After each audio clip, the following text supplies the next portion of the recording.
তো বন্ধুরা, এইরকম জাতীয় পতাকা বানানো একদম সহজ। আমি আপনাদেরকে এই ভিডিওর মাধ্যমে বলবো যে এরকম জাতীয় পতাকা কীভাবে বানাবেন।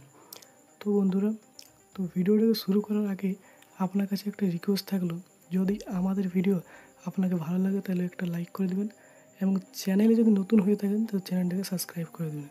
তো চলুন বন্ধুরা, ভিডিও দেখুন বন্ধুরা কী করে বানাবেন। ওকে, জাতীয় পতাকা বানানো একদম সহজ। তো চলো ভিডিওটাকে শুরু করা যাক।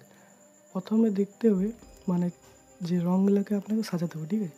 তো কী করতে হবে, এই যে সাদা কালারটা আপনাকে এই সাইডে মানে উপরের দিকে রাখতে হবে এবং এই যে আকাশি কালারটা, এই আকাশি কালারটা আপনাকে নিজের সাইডের দিকে রাখতে হবে এবং এই যে অরেঞ্জ কালারটা মানে এই যে কমলাটা আপনাকে এই সাইডে রাখতে হবে এবং রাখার পরে কী করতে হবে না, আপনাকে ভারতের পতাকা কোন কোন রং থাকে সেই রংটা আপনাকে নিয়ে আসতে হবে। তো দেখুন এখানে অরেঞ্জ আছে, তো এই অরেঞ্জটাকে আমি এখানে নিয়ে আসবো।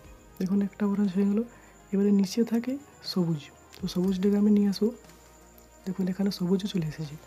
এবারে আমাদের কাজ হচ্ছে যে এখানে একটা সাদা কালার এবং এখানে একটা সাদা কালার নিয়ে আসতে হবে।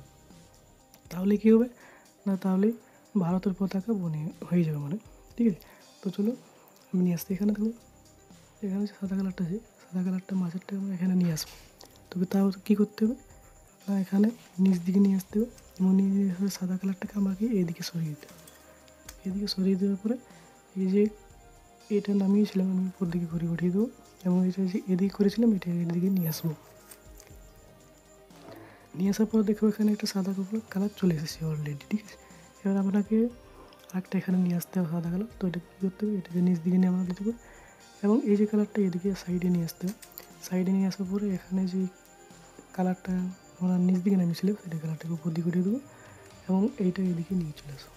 তো দেখুন বন্ধুরা, আমাদের ভারতের পতাকা অলরেডি হয়ে গেছে, বুঝতে পারছো কত সুন্দর হয়ে গেছে।